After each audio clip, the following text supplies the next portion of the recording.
The border controls hasn't been as strong as it needs to be. So they've already put proposals out there to try to strengthen, especially the external borders of the EU and of the Schengen system, to make sure that the refugees and the asylum seekers who are coming in are properly registered and that we know who they are and what exactly is going on the borders. There may be some public questions about this. Indeed, there already are when you read the German press. But will it actually find a head in a challenge to Merkel? Will it actually manifest itself by a political challenge, either within the CDU-CS coalition or from outside? Right now, yes, her approval rating is down, but she seems to be holding her coalition together. And typically, Angela Merkel reacts well in crises. This could be a potential crisis that will, though, challenge her authority.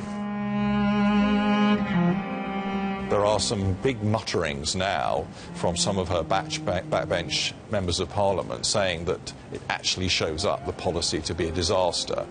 If there were to be something like this happening in Germany, and if it could shown to be that it was a refugee that caused it, well, then I think even Merkel's position would be untenable. So you can see the kind of risks now that are out there.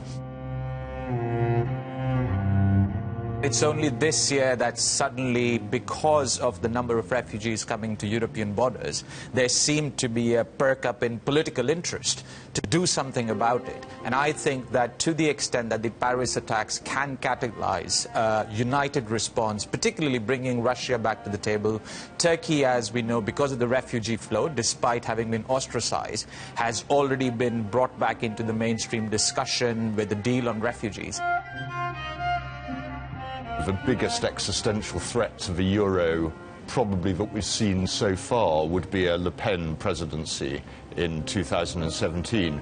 And that's, of course, not all that terribly far away. Once we're back to work after Christmas, that'll be next year.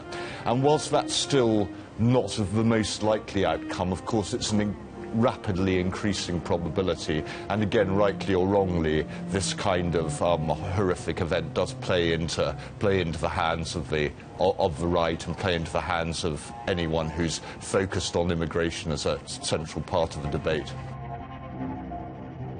It's not the EU that provides our safety. It's NATO, it's our armed forces, and it's the police. I think the Syria debate for the Conservatives and for David Cameron is very difficult because he has to get parliamentary support, and I'm not sure, even after the terrible events of the weekend, that he's going to get that. So I don't think that'll affect the Brexit debate.